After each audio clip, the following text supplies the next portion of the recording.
الرجيم بسم الله الرحمن الرحيم الحمد لله رب العالمين وصلى الله على محمد وآله الطاهرين اللهم صل على محمد وآل محمد وعجل فرجهم. خوب جنگ بدر کی تفصیلات سے آگاہ ہوئے کس طریقے سے اللہ نے مسلمانوں کو باوجود کہ تعداد میں بہت کم تھے، جنگی اسلحے نہیں تھے ان کے پاس، حالات جس طریقے کے تھے حالات کو مد نظر رکھتے ہوئے سارے سپاہی جو لشکر اسلام کے تھے وہ گھبرائے ہوئے تھے، پریشان تھے، لیکن اللہ نے اپنے وعدے کے ذریعے سے ان کو مطمئن کیا اور دو گروہ میں سے کہ ایک طرف قریش کا لشکر تھا، دوسری طرف ان کا تجارتی قافلہ تھا، یہ ہوا کہ دونوں میں سے کسی ایک سے مقابلہ کرنا ہے. مسلمان کاروان تجارتی قافلہ جو تھا اس پر حملہ کرنے کے لیے مائل تھے، لیکن اللہ نے قریش کے لشکر سے مقابلہ کرنے کا دستور جاری کیا پیغمبر کے ذریعے سے، اور اللہ نے اپنا وعدہ پورا کیا، مسلمانوں کو کامیابی عطا کی. یہ ساری چیزیں اللہ نے اس لیے مقرر کی تھی، وعدے الہی اس لیے پورا کیا گیا تھا، مسلمانوں کو قریش کے لشکر پہ، کفار کے لشکر پہ کامیابی اور کامرانی اس لیے دی گئی تاکہ یہ درس عبرت ہو، مسلمان درس عبرت لے مختلف حوادث میں اور آئندہ نگر بنے، دور اندیش بنے، خالی آج کی فکر میں نہ رہے، اپنا مستقبل بھی دیکھے، ٹھیک کہ ان کا مستقبل کس طریقے سے روشن اور تابناک ہونے والا ہے. آج جب اللہ نے ہمیں کامیابی دی ہے، ہمیں سرخرو کیا ہے، اللہ نے آج ہماری نصرت کی ہے، مدد کی ہے، اس لیے کہ ہم نے اللہ اور رسول کے دستور پر، ان کے فرمان پر عمل کیا ہے، تو آئندہ بھی کامیابی اور کامرانی ہمیں ملنے والی ہے. نصرت الہی، مدد الہی جس طریقے سے آج شامل حال ہوئی ہے اسی طریقے سے آئندہ بھی شامل حال ہونے والی ہے. بس ہمیں وعدے الہی پہ اعتماد اور بھروسہ کرنا ہے، اللہ اور رسول جو فرمان اور جو دستور صادر کر رہے ہیں اس پر ہمیں عمل کرنا ہے. بنابراین لہذا ان یک درس سے بزرگ عبرت برائے ہمیں شما مسلمانان بود. اللہ نے کہا یہ تم تمام مسلمانوں کے لیے ایک بڑی درس عبرت تھی کہ در حوادث مختلف حوادث میں، مختلف حالات میں دور نگر و آئندے ساز باشید، دور اندیش بنو اور مستقبل ساز بنو، نہ کو تحبیل و تنہا بے فکر امروز، نہ یہ کہ تنگ نظر بنو اور صرف آج کی فکر کرو. ہر چند دور نگری و مالاندیشی مشکلات فراوانی در برداشت باشد، کرے اگرچہ دور اندیشی اور مستقبل کی فکر ہو سکتا ہے کہ اپنے آپ میں بہت ساری مشکلات، بہت ساری پریشانیاں رکھتی ہوں، وقوتہ بینی تو با آسائش و منافع مادی زود گزر، اور تمہاری کوتاہ نظری، تمہاری کوتاہ بینی ہو سکتا ہے کہ مادی منفعت رکھتی ہو سکتا ہے کہ تمہاری کوتاہ نظری میں تمہارے لیے آسائش ہو، لیکن یہ ساری چیزیں زود گزر ہیں. زیرا پیروزی نخست ایک پیروزی ریشہ دار بہم جانب است. یہ مسلمانوں کی پہلی جنگ تھی اور اس پہلی جنگ میں اللہ کی جانب سے ملنے والی یہ جو کامیابی ہے، یہ کامرانی ہے، یہ ریشے دار ہے، یہ معمولی فتح نہیں ہے۔ اس فتح و کامیابی کا ریشہ بڑا مضبوط ہے، اس کی جڑیں بڑی مضبوط ہیں جو ہر طرف پھیلی ہوئی ہیں۔ اما پیروزی دوم یک پیروزی سطحی و موقت است۔ اس کے مقابلے میں اگر یہ لوگ تجارتی قافلے پہ حملہ کرتے تو وہاں بھی کامیاب ہوتے، لیکن وہ کامیابی جس کو دوسری کامیابی آپ کہہ سکتے ہیں، وہ دوسری کامیابی ایک سطحی اور موقت کامیابی ہوتی۔ کیا کرتے بھائی؟ مال لوٹ لیتے، مصادرہ کر لیتے، اپنے اختیار میں بانٹتے، تقسیم کرتے، کھا پی کے ختم ہو جاتا۔ لیکن دشمن کے لشکر کا جو مقابلہ کیا اور انہیں جو قتل کیا اور اسیر بنایا، اور اس طریقے سے جو مسلمانوں کو کامیابی ملی ہے، یہ کامیابی ریشے دار ہے۔ اب اس سے آئندہ دشمن مسلمانوں سے مقابلہ کرنے کے بارے میں 1000 بار سوچے گا۔ دشمن کو مسلمانوں کی طاقت کا اندازہ ہو گیا، کس طریقے سے غیبی اور الہی نصرت مسلمانوں کو حاصل ہوتی ہے، یہ بھی کافروں نے دیکھا ہے۔ لہذا ان تنہا درسی برائے مسلمانان آن روس نبود۔ مولانا جنگ بدر میں مسلمانوں کو جو کامیابی حاصل ہوئی اور جو کچھ بھی نتیجہ اس کا برآمد ہوا، وہ صرف اس دور کے، اس زمانے کے مسلمانوں کے لیے اس میں درس عبرت نہیں کہ صرف جو لوگ جنگ بدر میں شامل تھے، شریک تھے، انہی کے لیے وہ حادثہ، وہ ماجرا درس عبرت تھا، نہ بلکہ مسلمانان امروز نیز باید از این تعلیم آسمانی الہام بگیرن، بلکہ آج کے مسلمانوں کو بھی چاہیے کہ اس آسمانی تعلیم سے درس لے، الہام لے۔ مولانا اللہ نے اگرچہ اس زمانے اور اس دور کے مسلمانوں کو کامیابی اور کامرانی کا وعدہ کیا تھا اور حالات کو مسلمانوں کے پکش میں اور ان کی منفعت میں رکھا، انہیں کامیابی اور کامرانی دی، لیکن اس میں درس عبرت ہر دور اور ہر زمانے کے مسلمانوں کے لیے ہے۔ جنگ بدر صرف صاحبان بدر کے لیے درس عبرت نہیں، بلکہ تمام مسلمانوں کے لیے درس عبرت، اور ہر دور اور ہر زمانے کے مسلمانوں کو چاہیے کہ وہ الہی تعلیم سے الہام لے، درس لے، ہرگز بخاطر مشکلات و ناراحتی ہے و زحمات طاقت فرسا از برنامہ اصولی چشم بے پوشن و سراغ برنامہ غیر اصولی و سادے و کم زحمت نرمند۔ مسلمانوں کو چاہیے کہ وہ کسی بھی صورت میں مشکلات کی وجہ سے، زحمتوں، پریشانیوں کی وجہ سے اپنے بنیادی اور اصولی برناموں سے اپنی آنکھیں بند نہ رکھیں۔ جو ان کے بنیادی اور اصولی برنامے ہیں، اگرچہ ہو سکتا ہے اس میں بہت ساری مشکلات ہیں، بہت ساری پریشانیاں ہوں، بہت ساری زحمتیں ہوں، لیکن ان مشکلات، ان زحمات، ان پریشانیوں کو دیکھ کر کے مسلمانوں کو چاہیے کہ وہ اپنے بنیادی اور اصولی برناموں سے صرف نظر نہ کریں۔ بھئی یہ کام کیا کریں گے کر کے، اس میں تو بڑی زحمت ہے، چھوڑ دیں۔ اور مولانا چھوٹے، سہل و آسان اور بغیر زحمت والے کام کو اپنا لیں، نہ۔ دیکھیں، دو طریقے کے کام ہوتے ہیں۔ ایک کام ہوتا ہے بنیادی، جس سے انسان کی آج کی اور کل کی ترقی وابستہ ہوتی ہے۔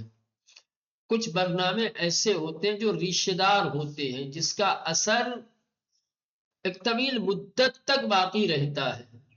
اب ہو سکتا ہے کہ ایسے برنامے کہ جس برنامے میں تمہارا آج اور کل کا مستقبل روشن ہو، آج اور کل کی کامیابی جس سے وابستہ ہو، جس میں ایک طویل مدت تک تمہیں نفع حاصل ہونا، ہو سکتا ہے کہ اس میں بہت ساری مشکلات ہوں، بڑی ساری زحمتیں ہوں، ہیں ان مشکلات اور ان زحمات کو برداشت کرنا ہو سکتا ہے کہ سخت ہو، لیکن مولانا ان زحمتوں کو، ان مشکلات کو دیکھ کر کے انسان کو اس بنیادی برنامے کو ترک نہیں کرنا چاہیے، کیونکہ اگر اس بنیادی اور اصولی برنامے کو ترک کر دو گے تو تمہارا آج اور کل کا جو کامیابی ہے، آج اور کل جس سے تمہارا وابستہ ہے، وہ کب روشن ہونے والا ہے؟ جو ایک طویل مدت تک نفع تمہیں حاصل ہونے والا تھا، وہ کب تمہیں حاصل ہوگا؟ آج بہت ساری چیزیں ایسی، مسلمانوں کے پاس بہت سارے برنامے ایسے ہیں کہ جو اصولی ہیں، بنیادی ہیں، اگر امت مسلمہ ان بنیادی اور اساسی برناموں کے اوپر عمل کرنے لگے تو آج اور کل ان کا روشن ہے، آج اور کل کی تمام ترقیاں، تمام کامیابیاں ان کے لیے ہیں۔ لیکن مسئلہ یہ ہے کہ ہم ہر کام کے، ہر عمل کے کیا ہے، سہولت اور آسانی اور اس کی مشکلات کو دیکھتے ہیں۔ جن کاموں میں مشکلیں ہوتی ہیں، جن کاموں میں زحمتیں ہوتی ہیں، چاہے وہ کام بنیادی ہی کیوں نہ ہو، ہم اسے نظر انداز کر، چھوڑو یار اس میں بڑی زحمت ہے، اس میں بڑی مشکل ہے، اس میں بڑی پریشانی، یہ کر کے کیا کریں گے؟ سہولت پسند نہیں بننا چاہیے انسان کو، سمجھ رہے ہیں؟ ہمیشہ بنیادی کاموں میں بڑی بڑی مشکلیں ہوتی ہیں، جو لوگ ان بڑی بڑی مشکلوں کا سامنا کرنے کا حوصلہ و جذبہ رکھتے ہیں وہ ہمیشہ سرخرو ہوتے ہیں، وہ ہمیشہ کامیاب ہوتے ہیں، اور جو لوگ زحمتوں کو، مشکلات کو دیکھ کر کے بنیادی کاموں کو چھوڑ دیتے ہیں اور تھوڑی سی منفعت کے لیے آسانی اور آسائش طلب کر کے یہ چھوٹے چھوٹے کاموں میں لگ جاتے ہیں، مولانا یہ کبھی سرخرو اور کامیاب نہیں ہوتے۔ یہ درس عبرت، یہ سکھایا ہے، قرآن نے درس دیا ہے کہ لشکر اسلام کے لیے گروہ تجاری پر حملہ کرنا آسان تھا، میں کون سی زحمت تھی بھائی؟ کیونکہ افراد بھی کم تھے ان کے پاس، اسلحے بھی نہیں تھے ان کے پاس، وہ جنگ کے لیے آمادہ بھی نہیں تھے، ہے نا، چاروں طرف سے گھرے ہوئے تھے، یہ آسانی کے ساتھ ان پر حملہ کر کے ان کا سارا مال و تجارہ اپنے ہاتھوں میں لے سکتے تھے، اور اسی لیے مسلمان مائل بھی تھے کہ اسی پہ حملہ کرے، لیکن اللہ نے کہا کہ نہ، مال تجارہ پہ حملہ مت کرو، کیا ہے، دشمن کے لشکر پہ حملہ کرو، اگرچہ اس میں بڑی زحمتیں ہیں، اس میں بڑی مشکلات ہیں، لیکن یہ کامیابی ریشے دار ہے، یہ کامیابی بڑی کامیابی ہے، اس کامیابی میں تمہارا آج بھی تابناک اور روشن ہے، اور اس میں تمہارا کل، مستقبل بھی تمہارا روشن ہے، اور دیکھا کس طریقے سے۔ تو یہ تمام مسلمانوں کے لیے درس عبرت ہے، جیسے کل کے مسلمانوں کے لیے درس عبرت تھا، ہر دور اور ہر زمان کے مسلمانوں کے لیے درس عبرت ہے، اسے چاہیے کہ اس آسمانی تعلیم سے الہام ہے۔ کون سی آسمانی تعلیم؟ یہ کہ مشکلات سے مت گھبراؤ، زحمتوں کو مت دیکھو، عمل کی اہمیت کو سمجھو کہ عمل کس قدر بنیادی ہے، عمل کی کیا اہمیت ہے، یہ عمل کتنا ریشے دار ہے، سمجھ رہے ہیں؟ ہو سکتا ہے کہ اس میں مشکلیں ہوں، پریشانیاں ہوں، تو مشکلات اور پریشانیوں کو دیکھ کر کے بنیادی کاموں کو نظر انداز مت کرو، ہمیشہ بنیادی کام کرو، چاہے اس بنیادی کام میں ہزاروں زحمتوں کا سامنا کرنا پڑے۔ تمہاری بنیاد اگر مضبوط رہے گی، بنیادی کام تمہارے یہاں اگر ہوگے، آج دیکھو ہماری قوم مولانا پیچھے کیوں ہے، کیوں ترقی نہیں کر رہی ہے، کیوں آگے نہیں بڑھ رہے ہیں کسی بھی میدان میں؟ ہم ضعیف ہے، کمزور ہیں، کیونکہ بنیادی کام ہم نے نہیں کیے، جتنی بنیادی چیزیں تھیں، بنیادی برنامہ ہمارے نہیں بھائی، تعلیم کے اوپر جو تعلیم بنیادی چیز ہے، انسان کی کامیابی، کامرانی، اس کی عزت، اس کی تقریب ہے مولانا، تعلیم سے وابستہ ہے۔ ہمارے سماج اور معاشرے میں تعلیم کے اوپر کتنا کام ہوا ہے؟ تعلیم اساسی اور بنیادی برنامہ ہے. اس بنیادی برنامے کو ہم نے نظر انداز کر دی. ہیلتھ وغیرہ ہے، کیا نام ہے، تمہارے دوا علاج مولانا، بڑی چیز ہے، بنیادی چیز ہے. اس میدان میں کتنا کام ہم نے کیا ہے. جتنی بھی اس طریقے کی بنیادی چیزیں ہیں، سمجھ رہے ہیں، جو انسانوں کی ترقی کی نیو ہے، جو انسانوں کی ترقی کی ضامن ہے، انہیں ہم چھوٹے چھوٹے کاموں میں مصروف اور مشغول ہو کر کے مست ہو جاتے ہیں. مسجد بنوا لیا خوش ہو گئے، امام باڑہ بنوا لیا خوش ہو گئے، روضہ بنوا لیا خوش ہو گئے، ہے مولانا، ہے نا. سال میں بڑی بڑی تاریخیں آتی ہیں، ولادت شہادت کی بڑے بڑے جشن کر لیتے ہیں، خوش ہو جاتے ہیں کہ او بھائی بڑا تیر مار لیا.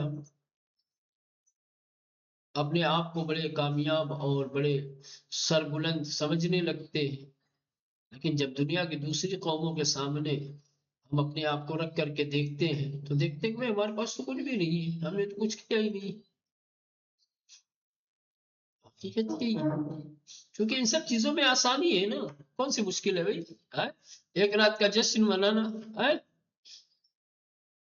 ایک مسجد کھڑی کر دیا، مسجد کھڑی کرنا بڑی بات ہے، ایک امام باڑہ بنوانا بڑا کام نہیں ہے. لیکن یہ اساسی اور بنیادی کام نہیں ہے، یہ سب تو ہوتے رہیں گے، یہ بھی ضروری ہے، لیکن یہ دوسرے درجے کے برنامے ہیں، یہ بنیادی نہیں ہے، یہ فرعی چیزیں ہیں.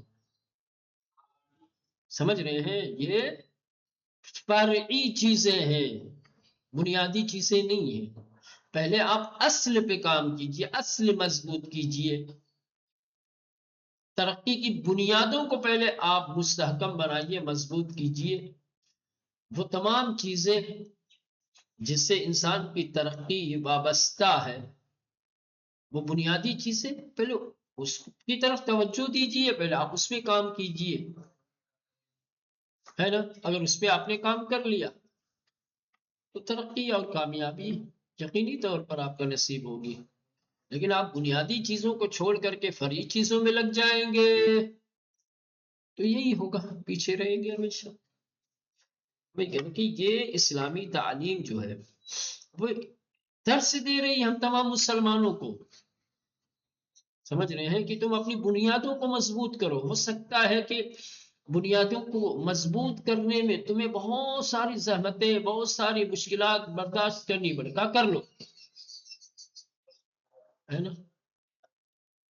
فرعی کام ہو سکتا ہے اس میں بڑی سہولت ہو، بڑی آسانی ہو، آرام سے سکون سے بغیر کسی زحمت کے ہو سکتا ہے کہ وہ ہو جائے. بھئی اس کی طرح مت، جو کام آسانی سے ہونے والا ہے، اگر سہولت طلب ہو گئے، اگر آسانی زندگی میں تلاش کرنے لگے تو مولانا پھر اسی آسائش میں زندگی گزر جائے گی تمہاری، سمجھے، کہیں کے نہیں ہو پاؤ گے. مشکلات سے لڑنا سیکھو، بنیادی اور اساسی کاموں کی طرف توجہ دو، اور اس اساسی اور بنیادی کام کے راہ میں جتنی بھی رکاوٹیں ہیں اس کو ہٹاؤ. جن زحمات کا، جن مشکلات کا سامنا کرنا پڑتا ہے، کرو حوصلے کے ساتھ، جذبے کے ساتھ. کہ ہرگز بخاطر مشکلات و ناراحتیہ و زحمات طاقت فرسا، کسی بھی صورت میں، کسی بھی حال میں مشکلات کی وجہ سے، زحمتوں کی وجہ سے، حد درجہ پریشانیوں کی وجہ سے، از برنامہ اصولی، بنیادی برناموں سے، چشم بپوشند، آنکھیں بند کرے، ایسا نہیں ہونا چاہیے.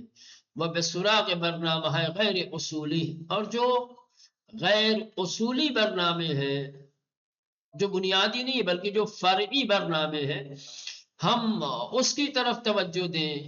والے سادے و کم زحمت نہ روند، جو سادہ ہے، کم زحمت ہے، ہمیں اس کے پیچھے نہیں بھاگنا چاہیے. جو فرعی برنامے ہیں، جن میں زحمتیں کم ہیں، جو بڑے معمولی ہیں، ہمیں ان کی طرف بہت زیادہ توجہ دینے کی ضرورت نہیں ہے، ہمیں ان کے چکر میں پڑنے کی ضرورت نہیں ہے، جو اصولی اور بنیادی برنامے ہیں ان کی طرف توجہ دینے کی ضرورت ہے۔ چلیں اس کے بعد در آخرین آئے بعض ہم بطور آشکار تر پردے ازرو مطلب برمیدارت کی ہدف اصلی ان برنامے یعنی درگیری مسلمانان بالشکر دشمن درمیان بدر این بود کہ حق یعنی توحید و اسلام و عدالت و آزادی بشر از چنگال خرافات و اسارتها و مظالم تثبیت و جائے گیر شود و باطل یعنی شرک و کفر و بے ایمانی و ظلم و فساد ابطال گردد و اسمیان برباد۔ کہہ رہے مولانا اس کے بعد آخری آیت میں ایک بار اور واضح لفظوں میں اور زیادہ روشن طریقے سے اس مطلب سے پردہ اٹھانے کی کوشش کی گئی ہے، پردہ اٹھایا گیا ہے کہ اس برنامے کا جو اصل مقصد اور ہدف تھا، کس برنامے کا؟ یہی کہ مسلمان دشمن کے لشکر کا میدان میں آ کر کے مقابلہ کرے، قریش کے لشکر سے لڑے ٹکرائے، نہ کہ ان کے تجارتی قافلے پہ۔ تو یہ جو برنامہ تھا، جو مسلمانوں کو دشمن کے لشکر سے ٹکرانے کا جو حکم دیا جا رہا تھا مولانا، یہ برنامہ اسی لیے تھا تاکہ توحید، اسلام، عدالت، آزادی بشر ان سب چیزوں کو زندہ کیا جا سکے۔ مقصد یہ تھا کہ حق یعنی توحید، اسلام، عدالت، آزادی بشر از چنگال خرافات و اسارتها و مظالم کے قید و بند سے، خرافات کے چنگل سے ان تمام چیزوں کو نکالا جائے، خرافات کی جگہوں پہ، مظالم کی جگہوں پر کیا مولانا توحید، اسلام، عدالت اور آزادی بشر کو جائے گزین کیا جا سکے، لایا جا سکے، اور باطل یعنی شرک اور کفر، بے ایمانی اور ظلم و فساد کو پوری طرح سے ختم کیا جائے، ریشہ شکن کیا جائے۔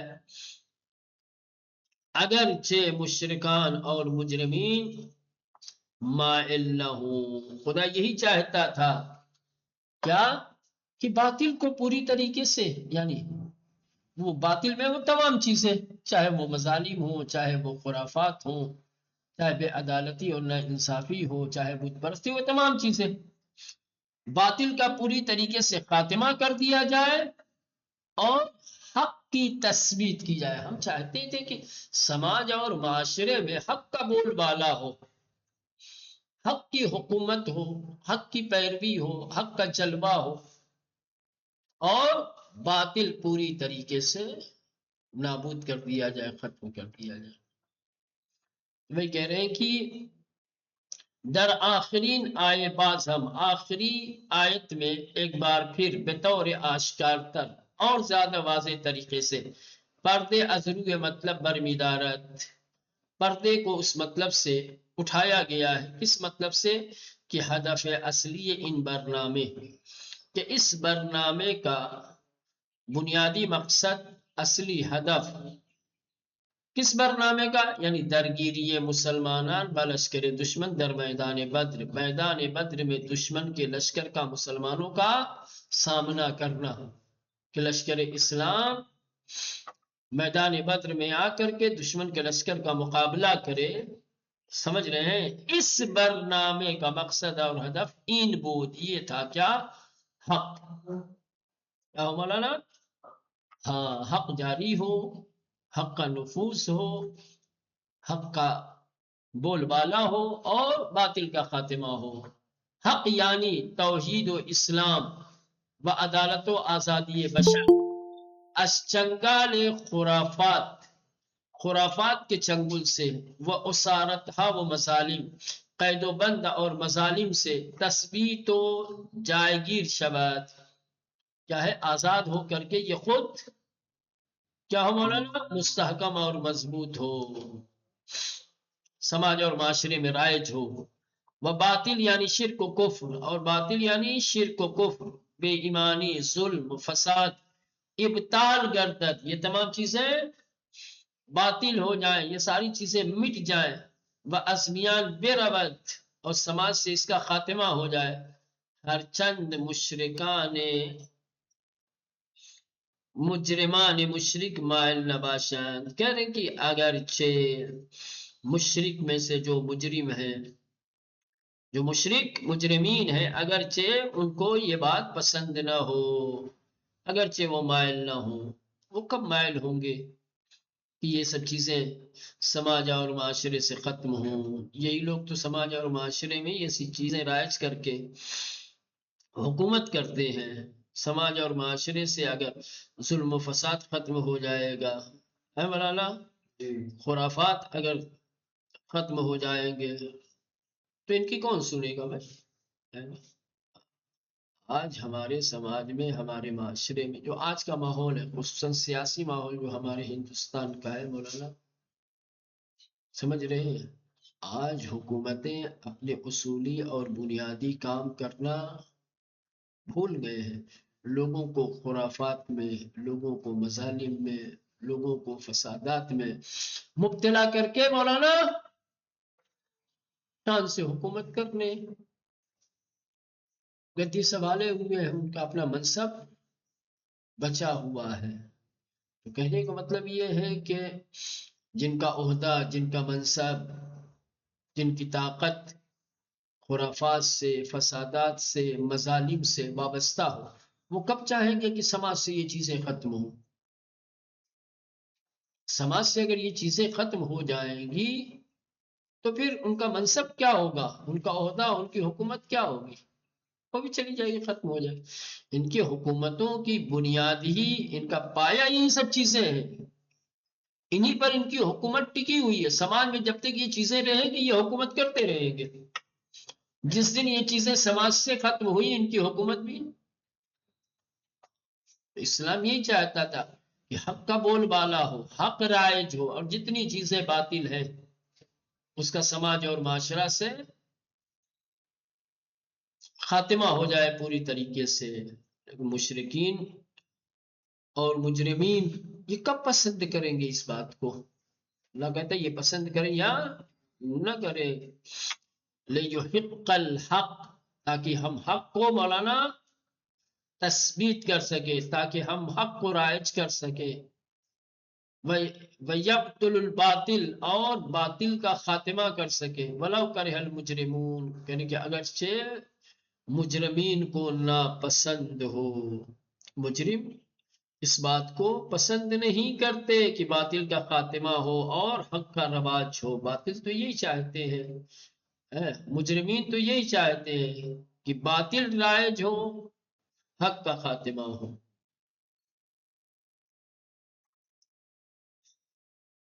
ٹھیک مولانا، یہاں تک بات سمجھ میں آ گئی ہے؟ چلے تو یہاں تک رہنے دیں، باقی یہاں سے پڑھیں گے انشاءاللہ بعد.